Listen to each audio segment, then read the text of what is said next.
بہت غور سے جملہ سننا، فیصلے کے سال آ رہے ہیں. اب دنیا کی زندگی میں زیادہ وقت باقی نہیں، پوری دنیا کی زندگی میں زیادہ وقت باقی نہیں. اب فیصلے کے دن آ رہے ہیں.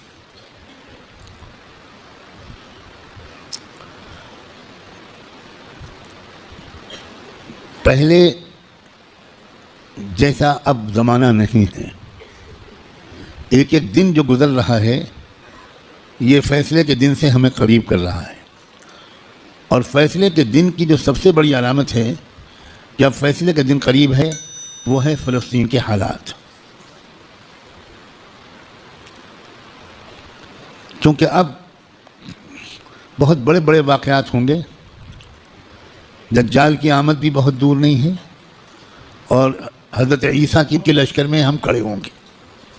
اب یہ دیکھو یہ وہ وقت ہے، کچھ پتہ نہیں کس وقت اگلا قدم اٹھ جائے. جو نشانیاں اللہ کے رسول نے بتائی تھیں آخری فیصلہ کن دور کی بڑی تیزی کے ساتھ آ رہی ہیں.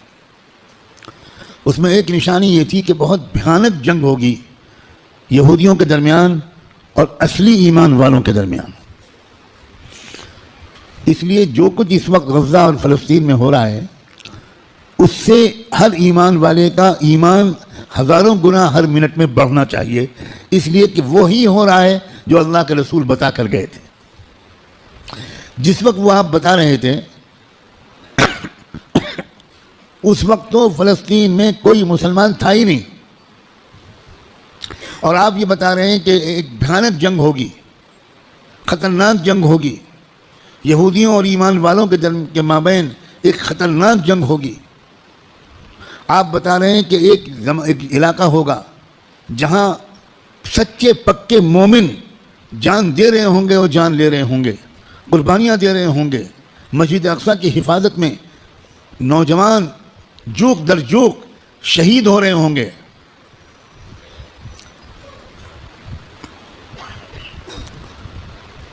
اور اللہ وہاں کے مجاہدوں سے سب سے زیادہ خوش ہوگا. اصلی ایمان والے وہیں پر ہوں گے.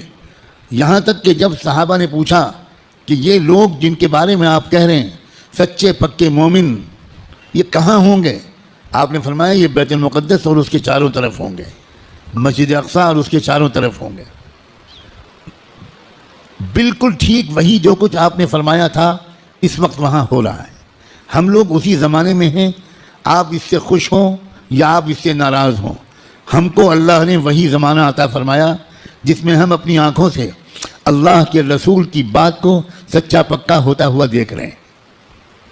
تو اس وقت وہاں جو ہو رہا ہے اس سے ہر لمحے ایمان کو بڑھنا چاہیے ہمارے.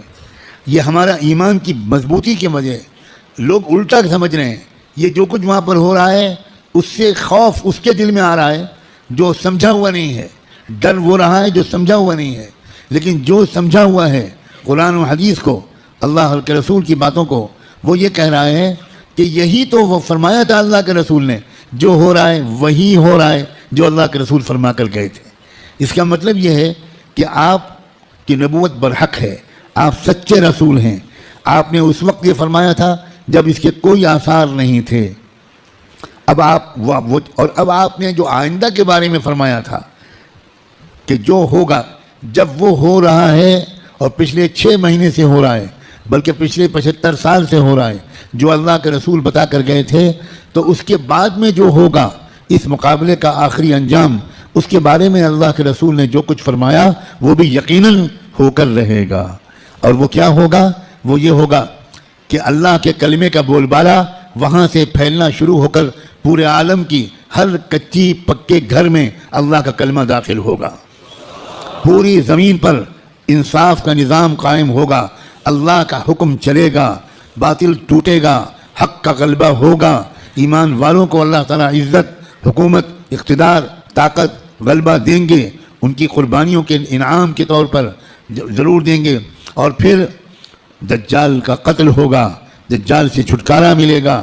پوری دنیا میں لا يبقى بیت مدر ولا وبر الا وتدخل فيه کلمۃ الاسلام بعز عزیز او بذل ذلیل. اللہ کے رسول کی حدیث کے الفاظ ہیں کہ کوئی کچا پکا گھر یا کوئی خیمہ ایسا نہیں بچے گا جس میں اللہ کا کلمہ داخل نہ ہو جائے، طاقت کے بل پر یا قبول کر کے، داخل ہو کر رہے گا۔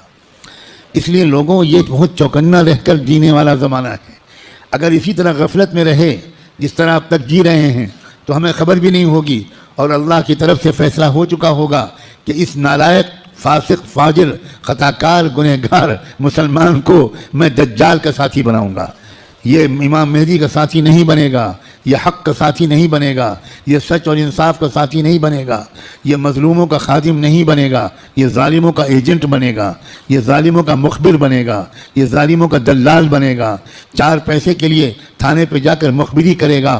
یہ فیصلہ کسی لمحے ہم میں سے کسی کے بارے میں ہو سکتا ہے۔ یاد رکھنا، میں نے اللہ کی توفیق سے اپنی بساط کے مطابق بہت لمبی بات کو چند جملوں میں سمیٹ کر آپ کے سامنے رکھ دیا ہے۔ قسم کھا کے کہتا ہوں، اس میں ذرا بھی مبالغہ نہیں ہے، فیصلے کا دن قریب ہے۔ اب اگر گناہوں کی طرف واپس لوٹے، اب اگر پچھلی زندگی کی طرف واپس لوٹے، جن غلطیوں کو چھوڑنے کا فیصلہ کیا ہے، بار بار اللہ تعالیٰ سے عہد کیا ہے، بار بار رو رو کر انفرادی اور اجتماعی طور پر یہ ارادہ کیا ہے کہ اب گناہ کی طرف واپس نہیں جائیں گے، دوستو اب اگر واپس گئے تو پتہ نہیں پھر دوبارہ توبہ نصیب ہوگی کہ نہیں،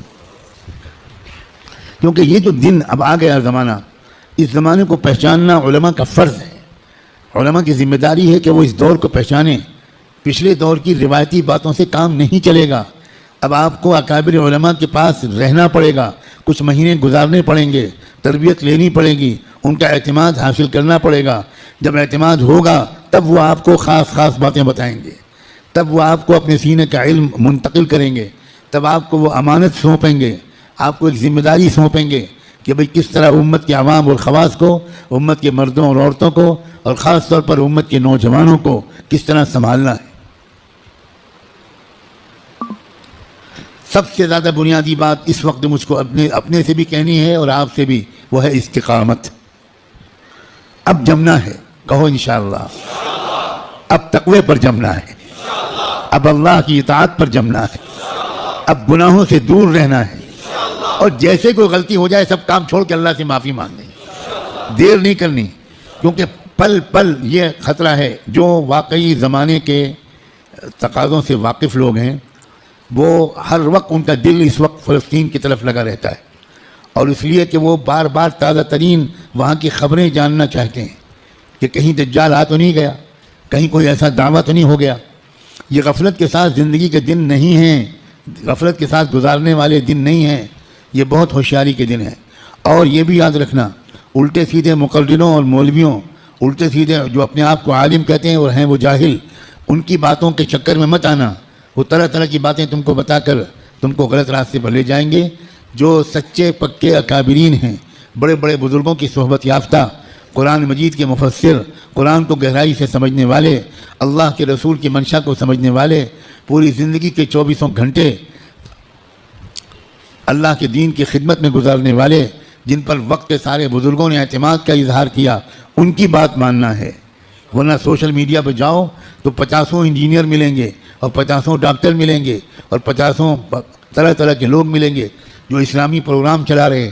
ہمارے نوجوانوں کو نہیں معلوم کہ اسلام کی ویب سائٹس کے نام سے جو ویب سائٹس چل رہی ہیں، اس میں سے تقریباً 70% یہودیوں کی ویب سائٹس ہیں، اور باقی قادیانیوں کی ویب سائٹس ہیں، کچھ ہمارے ملک کے ہندوؤں کی ویب سائٹس ہیں جو اسلام کے نام پر چل رہی ہیں، اور اس میں قرآن کا درس ہوتا ہے، احادیث کا درس ہوتا ہے، مسئلے بتائے جاتے ہیں، اور ہمارے نوجوان وہ بیچارے بجائے علماء سے جڑنے کے وہ سوشل میڈیا سے مسئلے معلوم کرتے ہیں۔ ابھی مجھ سے چند دن پہلے یہیں کسی نوجوان نے پوچھا کہ ہمیں بعض مسئلے معلوم کرنے پڑتے ہیں تو ہم سوشل میڈیا پر جاتے ہیں، وہاں پریشان یہ ہوتے ہیں کہ الگ الگ سائٹ سے الگ الگ جواب ملتے ہیں۔ میں نے ان سے پوچھا کہ جب آپ بیمار پڑتے ہو تو سوشل میڈیا پر جا کر علاج کراتے ہو؟ آپ کو کینسر ہو جائے تو آپ فوراً سوشل میڈیا کی سائٹ کھولو کہ ٹریٹمنٹ آف کینسر، اور علاج شروع کرو، تو اتنا ضرور فائدہ ہوگا اس علاج سے کہ اگر وہ علاج نہ کراتے تو 1-2 سال گھر والوں کو تیمارداری کرنی پڑتی۔ سوشل میڈیا کے علاج سے انشاءاللہ بہت جلدی گھر والوں کی پریشانی دور ہو جائے گی۔ جب آپ کو کوئی مقدمہ لڑنا ہو، کوئی عدالت کا مسئلہ قانون کا ہو، تو آپ کس کے پاس جاتے ہو؟ کسی انجینئر کے پاس، کسی انجینئرنگ کی سائٹ کے پاس جاتے ہو؟